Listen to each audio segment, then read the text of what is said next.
Hey everybody, thank you so much for stopping by today. So today we're going to talk about one of those negative coping skills that is honestly one of the worst things that you can do. And I know that sounds dramatic, but it honestly is. Besides our talk about, using drugs or alcohol to cope with your emotions, this one is ignoring your emotions altogether. And honestly, that is one of the worst things you can do to yourself is ignore it, pretend like it's not happening, and just bottling it down.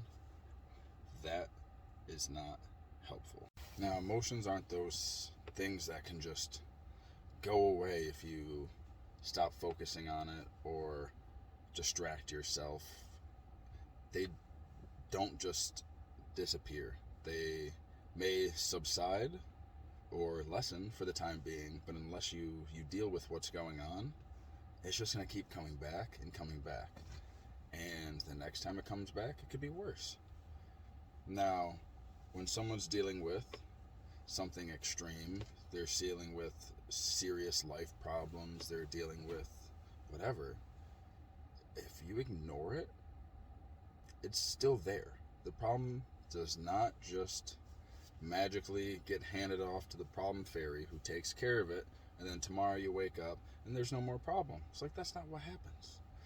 A problem gets solved when you deal with it. Now, dealing with your emotions is a more difficult problem to solve because usually it involves getting to the root of that emotion initially. What is the cause? What is the trigger?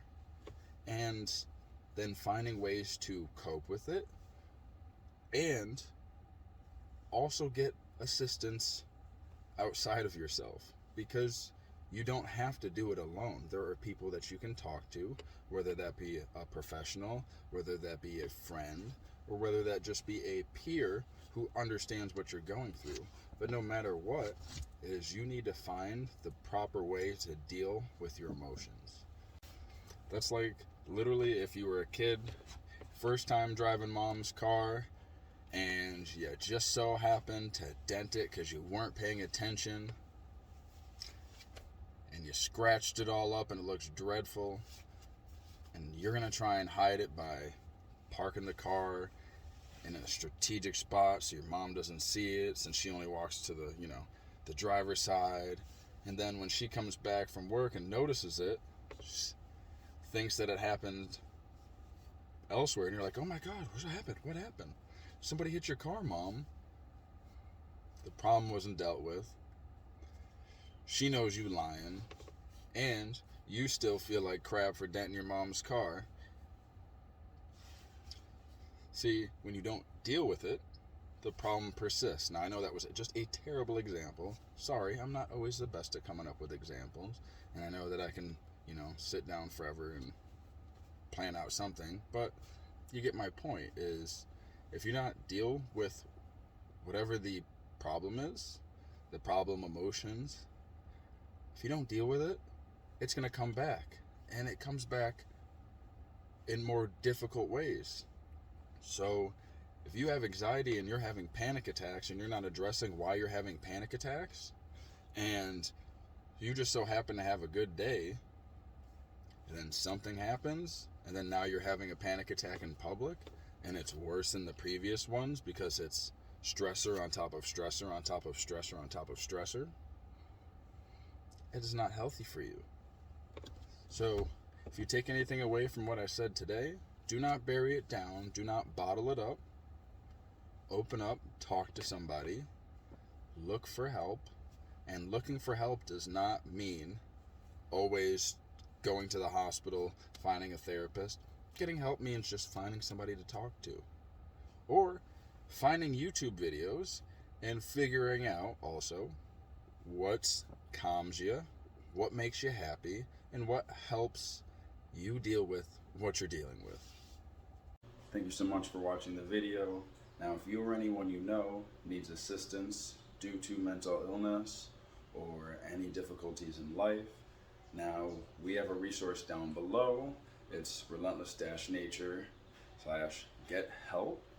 And in this section, we include a bunch of free resources that go towards helping pay your bills, helping take care of your prescriptions, receiving counseling. We have the crisis lines all on there, and a bunch of other resources. Going through what you're going through can already be overwhelming enough. Then, when you consider all the other things that you need to be able to pay for rent, food, take care of medications, doctor's appointments, all that extra stuff, it can just seem like an enormous mountain to climb. So, we believe that the easier it is for you, the better and more hope. Hopefully, it makes it 1,000 times easier to get everything that you need. All the resources are free. So, and another fantastic option on top of that is that you can share your story or talk about a topic with us so that we can put it on here, or you can end up being on our channel. And the purpose of that is your story matters. Your story can be the difference of somebody believing in that they can get better or not. So to all of you out there, wish you the best on your recovery. We're here for you.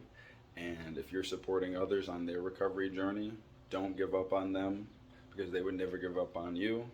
And we're all here for each other. Keep being relentless.